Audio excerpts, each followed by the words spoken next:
Yang terjadi di Jawa Barat hari ini adalah merubah paradigma anggaran provinsi dari anggaran orkestrasi menjadi anggaran teknokrasi.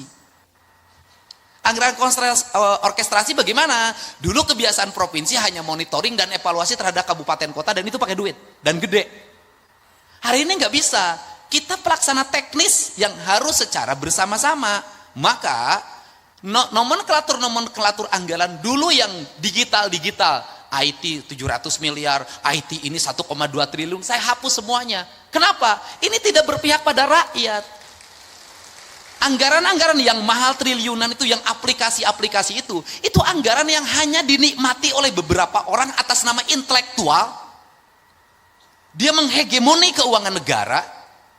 Dia menjual produknya 1 triliun 500 miliar, itu hanya dibagi oleh 5 orang saja dengan atas nama intelektual. Seorang intelektual tidak boleh menyengsarakan komunal karena akan menjadi konflik sosial. Maka saya rubah anggarannya. Dirubah bagaimana? Dirubah menjadi pola pembangunan partisipasi. Apa yang paling utama adalah infrastruktur. Anda mau ngomong kemajuan apapun tidak bisa. Yang diharapkan oleh masyarakat hari ini di mana-mana teriak di media sosial cuma 2. Pak Dede, jalana goreng, Pak Dede. Yang kedua lagi, Pak Dede imahna butut, Pak Dede bocor, Pak Dede. Itu. Nah, kalau seperti itu maka anggaran dirombak. Nah, apa sih yang terjadi di provinsi kalau tadi melahirkan pertumbuhan, kemudian lapangan kerja terbuka, merubah Pak, misalnya begini. Dulu di Dinas Pendidikan Jawa Barat tidak 1 unit bangunan pun teranggarkan. 0. Saya rubah hari ini mendekati 1 triliun. Dulu anggaran infrastruktur jalan seprovinsi Jawa Barat ini hanya 400 miliar. Hari ini 3 triliun. Dulu anggaran untuk penerangan jalan PJU itu hanya sekitar 20 miliar. Hari ini mendekati 1 triliun. Dulu pasang listrik untuk warga miskin itu hanya 20 miliar, hari ini 450 miliar.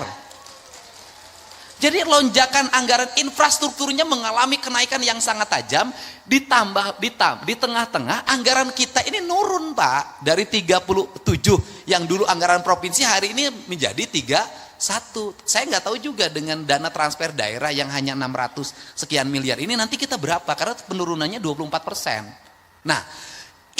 Nah, apa kemudian yang berikutnya? Instruksi apa lagi yang saya lakukan? Instruksi saya adalah setiap jalan harus ada drainase. Dan drainasenya harus manual. Kenapa saya milih drainase manual dibanding pabrikan? Tujuan saya adalah agar ada kuli bangunan. Tetapi masih ada kelemahan, pemborongnya masih akal-akalan. Akal-akalan di mana? Kuli bangunan punya akses terhadap asuransi, harus mendapat hak, tidak diberikan. Dan saya ancam semuanya, kontraktor Provinsi Jawa Barat yang tidak mengasuransikan seluruh pegawai kuli bangunannya, saya tidak akan bayarkan kontraknya. Atau saya akan potong itu asuransinya, saya bagikan ke kuli bangunannya. Ini kan yang terjadi seperti itu. Nah, kemudian setelah itu saya katakan lagi, apa yang terjadi lagi? Saya ngomong tentang ketidakadilan. Ini kan kurangnya gubernur dan bupati mengorkestrasi perumahan. Kan yang selalu menjadi tuduhan adalah termasuk saya yang dituduh gitu kan. Saya ketemu Pak Ara saja, acara baru sekarang. Itu pun saya mau datang tujuannya memberikan bantuan rumah rakyat miskin untuk warga yang dipelopori oleh Yayasan Buddha Suci. Tapi postingannya kan saya mendapat aliran dana gratifikasi. Yang punya rumah bagus Pak Ara yang dituduh saya.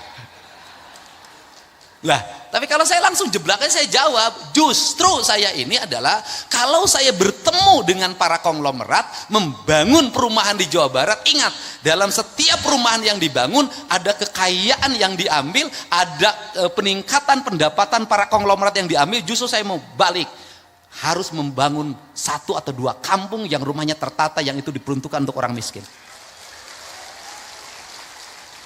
Ini kesalahan dulu apa sih? Kesalahan dulu para pejabatnya sibuk terima duit dari pembebasan, udahlah dari izin segala macam, nggak mikirin ini orang digusur mau dikemanain. Saya mikirnya bukan itu hari ini. Saya berikan contoh. Di daerah Bekasi, di daerah Karawang, pertumbuhan rumah elitnya tinggi banget, luar biasa. Tapi di depan rumahnya, rumah kumuh, warung-warung kumuh berjejer.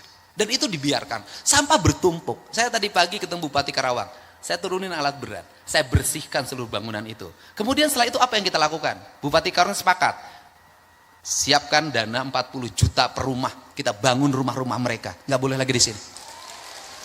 Maka anggaran bantuan perumahan di provinsi hari ini kan sudah 40 juta. Tetapi di balik itu juga kita harus bicara kearifan. Ini ITB ahlinya. Kearifan bagaimana? Bangun rumah jangan dipaksain. Di Sumedang, di samping kaki bukit dipasang perumahan. Di endek-endek ini rontok.